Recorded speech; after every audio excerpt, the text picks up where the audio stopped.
কথায় আছে নাকি মেয়ে লোকের বাড়বাড়ন্ত ভালো নয়। সবাই মানা করেছিল যে আরে ওরে ওই চাল দিয়ে ওই দুধ দিয়ে পায়েস বানাস নে, খেতে পারবি না। কিন্তু আমি তো কারোর কথা শুনবো না, আমাকে করতেই হলো। তো যাই হোক, অনেক দিন আগে থেকেই এই চালটা বাজারতে আনা ছিল।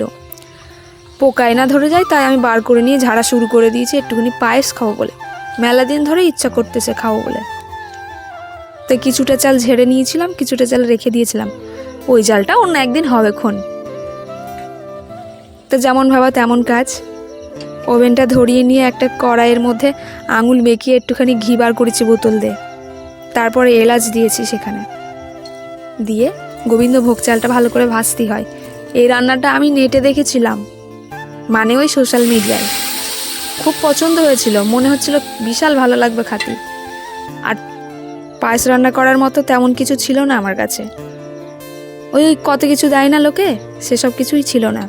কিন্তু দেখো, দুধটা গরম করার মধ্যে দিতে না দিতে কেমনই ছানা কেটে গেল। ব্যাস, কি আর করা যাবে, সবই আমার কপাল। বড়দের কথা না শুনলে যা হয় আর কি। কিছুটা খারাপ লেগেছিল, কষ্ট হয়েছিল। তারপর ভাবলাম কি আর করা যাবে। আমার ঠাম্মার কাছে গেলাম, ঠাম্মার বললাম ঠাম্মা আমি পায়েস বানিয়েছি, একটু খাবা। ঠাম্মা বলছে বেরো এখান থেকে, পায়েস করতে পারিস নি, পায়েস বানাস কেন, বলে চলে গেল।